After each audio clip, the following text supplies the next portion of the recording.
And the green is out. Here we go. Kanaan takes off. Cunningham falls to second. And Tony got a comfortable start there. I think he was probably happy to see Wade Cunningham alongside him, and he'll slot into that position and hope that he doesn't see that Penske powered car or Will Power coming up behind him. Three abreast racing through corner number 1. Down the backstretch, battle for second position. Power looks to the outside of Wade Cunningham off of corner 4. And Wade Cunningham, considering he's never driven this car.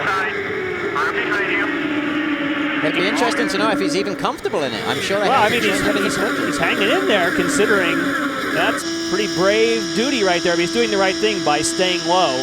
You're going to be in less trouble by being low. Ryan Hunter-Reay goes around him. And what's interesting too, we've got the nighttime conditions now. How is that going to change the cars? You know, typically it gives you that bit more downforce, and you know, I think that's really going to bunch up the field. But Tony's getting away a little bit, but I would expect Will Power to reel him in pretty quickly. Hunter-Reay really is, you know, moving forward as well, which that's great for the Andretti Autosport cars. Tony Kanaan had led the first 6 laps, but now he's got Will Power going side by side. Here comes Will Power trying to pull up Anders on him. So suddenly we saw Tony Kanaan give up what was an 8, 10, maybe 12 car length lead to Will Power, who pulled up on him very quickly.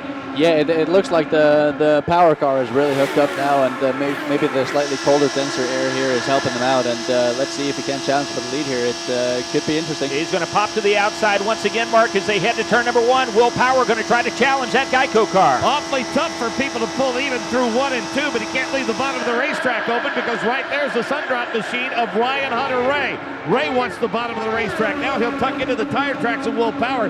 Neither one of them going to be able to get to the bottom to get around Tony Kanaan because Mike, he's got it glued to the white line all the way around. Yeah, let's remember that Ryan Hunter-Reay started 5th. He's already challenged for 2nd, up to 3rd very quickly here as we're showing 8 of 114 laps complete. A little farther back in the pack, Elio Castroneves runs 4th. Paul Tracy is 5th. Graham Rahal has dropped to 6th. Wade Cunningham, who started on the outside of the front row, is 7th. James Hinchcliffe is 8th. Alex Tagliani is 9th. And Jay Howard is currently running 10th. Leaders already off of turn number 4 through the first kink in the front straight. Here they come. Will Power running just behind Tony Kanaan. Ryan Hunter-Reay runs 3rd here in 1. Will Power tries to dance to the high side, can't get the job done. Ryan Hunter-Reay wants the bottom of the racetrack to try to grab that 2nd spot. He swings wide as Power stays in the tire tracks at TK. Now he moves up half a groove on TK, goes to the high side through turn number 4. Will Power was in the mix at the end of the first race as he winds up 3rd behind the Target Chip Ganassi Racing teammates.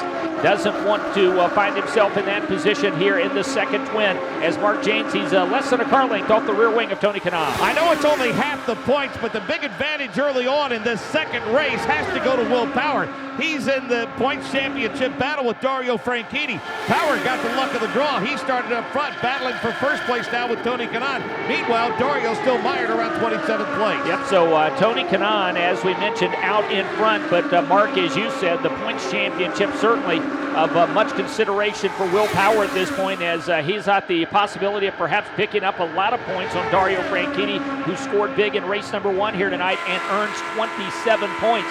So Dario Franchitti with the 2 bonus points and the 25 points for winning. I believe he has either moved into a tie or has taken the lead in the championship. From high overhead, Texas Motor Speedway, there you see on the far left of your screen, Tony Kanaan, the leader. Right behind him, Will Power. Then comes the yellow and white car of Ryan Hunter-Reay and the blue and white car of Elio Castroneves. And running in the 5th position is Ryan Briscoe. All those cars are pretty close together. In fact, they're running within about 9/10 of a second. Make that 8/10 of a second. And that pack has caught the first 4 cars, so it's going to get interesting here. You can see Ryan Hunter-Reay seems to be struggling with his car, pushing up off of the corners, and that's allowed, you know, Elio and like I said, the pack to catch up. So it's going to get interesting here in a little bit. Dario Franchitti is up to 18th position after starting 28th. Since 2003, Dario has started 21st or worse just 3 times, and the last time he started 28th was at the 2002 Indianapolis 500. Power is about to take the lead at the end of the backstretch, or is he? Oh, good wheel-to-wheel racing for the lead. Still there. And you can see just edged up off the corners to make it more difficult for Will, but these two are going to run each other close, and they're doing that at speeds in excess of 210 miles an hour. You watch as Will's going to try and use the side drop. Oh, what, just as they come out the pits, there's a lap car, but Will just can't quite complete the pass. That was Sebastian Saavedra, who was on pit exit. And what can help Will here is if Helio Castroneves gets right up behind him and helps to push him past Here he comes. Tony Kanaan. He's going to get some help from his teammate, and that's exactly what we talked about when we had a chance to see some of those computations about the weight coming off the back of the car. You can get help from behind, and the reason he's getting so close to the side, he's got him. He's completed the pass. And what's happening here with this inverted grid this grid system, the random draw, is you happen to have got 3 Penske's now in the top 4. Yep. Ganassi cars are not going to like that, and Dario certainly isn't. And Marco, I don't know what it is about Marco in this racetrack, but he loves the high line. You never see him on the low line. Certainly whenever I've been racing with him, you never expect to hear inside Andretti. You always expect to see or hear outside. He's definitely a high line kind of guy in traffic. Do you know the pattern like that on just about all the major contenders? Yeah, you do. The more you race in IndyCars and the longer we've been together, each driver has a trait. Marco is very good on cold tires. He's very good on the high line. Will Power runs you very, very close, but tends to be fair. EJ Viso, and I don't mean this in too disrespectful manner, is a little bit unpredictable. There's different things. Dario Franchitti, I always feel very comfortable working with. Scott Dixon, there's a lot of different traits, and that's a huge advantage. The more experience you have to understand that about any given driver. Gives you an advantage. Now what you heard there, Bob, you heard some calls for pits. You're going to have some of the leaders. Graham Rahal, one of those, heading on to pit lane. This is going to make a big difference, and Will Power onto pit road. Power relinquishes the lead here on lap number 51 to make his pit stop. Down to Kevin Lee. Will Power coming down pit road. Right in front of him, James Hinchcliffe is in his stall right now. Power at 60 miles an hour. He should have a clear exit because Hinchcliffe will be gone as he comes in. Hinchcliffe exits, and now Will Power is in. 4 tires, the Sunoco fuel stop. They're not making any changes. They liked the car the first time. He started up front, so he was able to go with the same type of setup he had in race number 1, and Power is back out into the fight. Tony Kanaan gives up the lead as Helio Castroneves takes it over momentarily. Oh, and a mix-up here on pit lane. It's James Jakes in the 18. Kanaan getting service. Lindy. And Tony Kanaan was asked before he came in, how does the car feel? He had one word, it feels good. You see he got 4 tires and Sunoco fuel. In between the 2 races, just some little tweaks there on his car. Good in traffic, not so good alone. Helio Castroneves is in. He is fighting a little bit of understeer, just like he was in race 1. Still a lot better situation than the car felt yesterday. Tim Cindric told me Helio will be more aggressive. There you see Ryan Briscoe came in for his stop as well. He made very small changes. There's Helio right in front of him. Very small changes in between those 2 races, Kevin. Scott Dixon exiting his pit stall. He comes in, routine stop. Dixon has liked his car so far. He started farther back than what he's used, but he was able to work his way up into the top 5 before we cycle through here in our first round of stops. Briscoe just passed Castroneves there, so he's going to want to try and catch up to Power. And Tony Kanaan looks like he's going to go around the outside of Castroneves. Yeah, good battle back there between Kanaan on the left and Ryan Briscoe on the right. Castroneves' car definitely not as good after the pit stop. He could not stay with Will Power. Ryan Briscoe, now that he's clear, is flying, and Tony Kanaan wants to take advantage of that.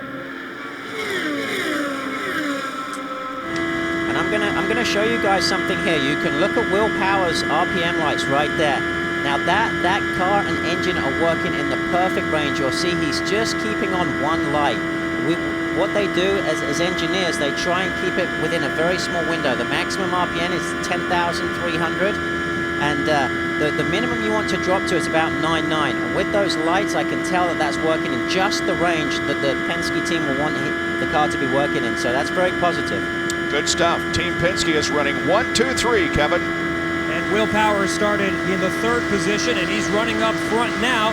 He ran up front all last race, liked the car. He didn't have to make any changes, and he's up there right now. It's a big opportunity in the points for Will Power. His lead is down to 7 over Dario Franchitti, Lindy. And we saw Ryan Briscoe just pass his teammate Helio Castroneves. He finished 6th in the last race, started 12th this time. He has spent a lot of time talking to Rick Mears, who won both races in the last duel here 30 years ago. Right behind him, teammate Helio Castroneves. He says he is really loose in turn 2, and as Jan said, you can tell he is just not as strong since his last pit stop. Tim Cindric told me they waited until they saw what he drew, which was starting 6th, and then they set their downforce according to that draw. Obviously, he has no idea how it feels until he's out there.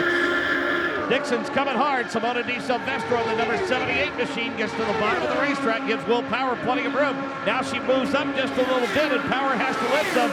Scott Dixon is coming hard, Mike, at the exit of turn 4. And Will Power looks like could get bottled up.